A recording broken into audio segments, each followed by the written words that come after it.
You know, this really is one of the best anime of this season. I really think at this point there's no denying it for myself. I love these types of characters, the way Wayne can just get into other characters' heads, but the fact that he has his own flaws, and those flaws definitely relate to Nim and her people. If you talk down upon them, he's willing to kill a king and go to war. And that's probably a pretty shitty composure for someone who's supposed to be leading a kingdom. But I mean, they established since episode 1, he doesn't want to lead a kingdom. He's both the perfect man and the worst man for the job, and the way he gets thrown into these situations and how Nim can like poke fun at him and get pissed off at him because she knows this wasn't the original plan, this is just a backup plan, and the way he continues to get foiled, not by being defeated in the typical way, but by having characters like Zeno, you know, name-dropping at princess status, and the way she forces herself on the other end of that table, and how the people around Wayne are cheering about, it's been 200 years since people ever gave a damn about us or our kingdom, but now we're really back in the fold, as he's still secretly trying to just get a peaceful, leisurely life after everything, and it's just getting more chaotic for him. This was both a giant victory and major loss for Wayne, and I love how his losses aren't the same as his foes, right? The people who go against Wayne usually end up getting stabbed or beheaded or something to that nature, the kingdom burned down, the people revolting. But when it comes to Wayne and his losses, I don't think it would be as easy to go into the comfy stuff as we have in this show if it was constantly death for him. So seeing characters out-manipulate him and get him to be involved in things he doesn't want to is a far more satisfying loss for him, as we also can simultaneously celebrate a victory. But that king is garbage. That is a garbage king. I was not expecting that.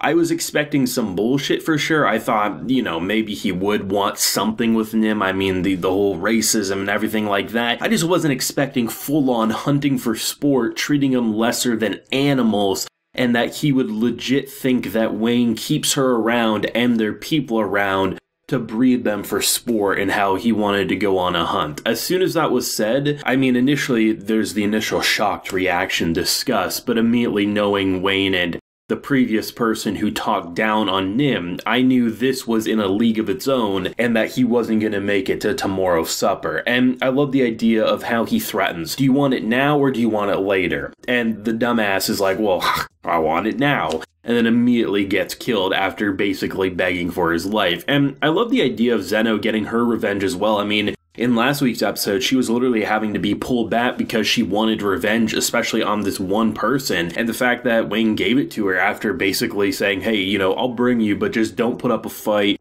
don't cause a ruckus. And then the person who caused the biggest ruckus was, you know, Prince Wayne himself. I love seeing just the aftermath of that, though, because as exciting as it is to see Wayne completely lose his composure, lose his poker face, like really show what makes him tick, it's the aftermath because, of course, people are going to chase him down. So how do you get out of that? And I love seeing the general plays that he'll do on the military side, because it's stuff that you can, you know, like a lot of times when stuff he's talking about or saying is stuff that I remember reading about in history class and stuff like that about different generals across history, right? And the idea of essentially like their normal passageway back would be this mountainside, and then it crumbles, right? And the fact that they're like, oh no, they're going to try to separate us here, so we're going to go over here. And then seeing the forces that sister basically sent after Wayne, the fact that it makes them end up clashing, and in return you could then use your own forces and allied forces to crush both sides of your enemies rather than just trying to flee in the distance. He understands that sometimes there's a room for like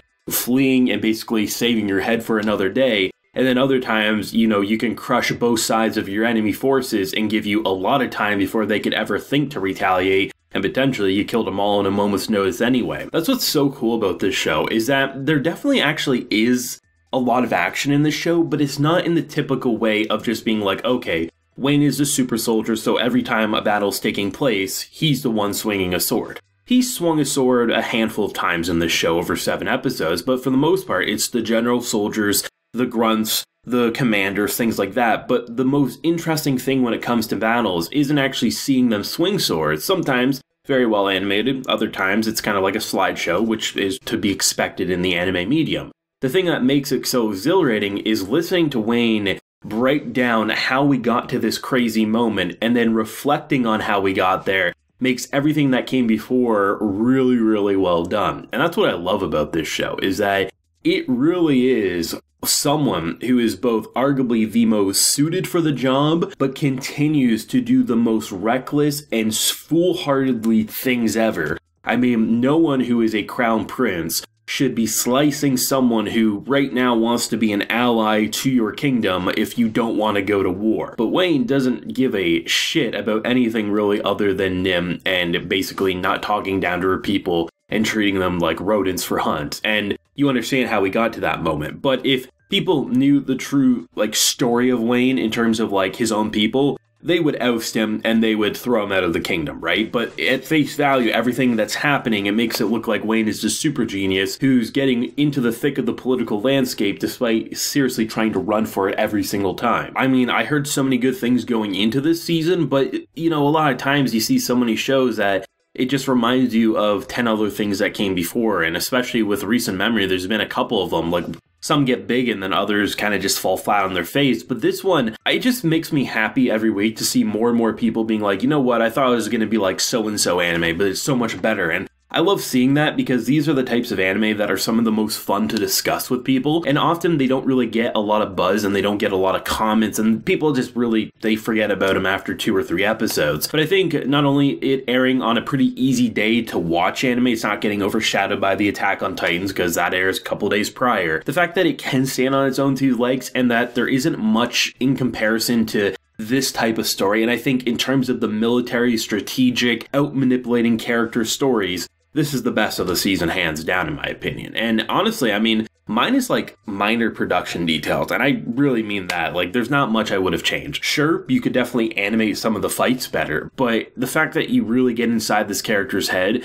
and the fact that he represents his psyche so well, the moments before shit hit the fan, you go from him with his poker face, he has this very generic kind of smug, I'm smiling but I hate your guts, to then his eyes twitching and his frown, but it's not enough for the king to say, oh, he's gonna stab me. It's more of a, oh, what, did I strike a nerve in the way that you want to kill all of them for yourself? I get it, my boy. But no, we know Wayne and how he operates, so those moments are holy shit, a blade's about to get drawn, but of course it won't reveal to the enemy what's about to occur. And that's what I love, is that there's these very high level details to the production, and I think where it counts is definitely there, especially with the body reactions. But yeah, in general, fight animation, it's not the best thing ever, but it also doesn't need to be, given that the most interesting aspects and the biggest focal point of the action is more on the map sides of things, right? Seeing it from the distance, seeing it from the general's perspective. So that's why it's not really a big issue, but if they could improve that, of course, this would be a 10 out of 10 production in my opinion. I love the show, man. I really, really do. I hope it's not going to be a one and done season because this has a lot of potential given how much the political landscape is actually opening up with all these different kingdoms. A lot of enemies have been made, a lot of allies have been made. This could really go into some interesting territory a dozen episodes from now and a few dozen episodes from now, and I really hope this isn't going to be a one and done season because this shit deserves many, many seasons in my opinion. But thoughts and feelings, if you have any, on this pretty crazy ass episode, all things considered. Leave a like if you enjoyed and subscribe if you're new around here. Until next time, everyone, please take care and have a good one.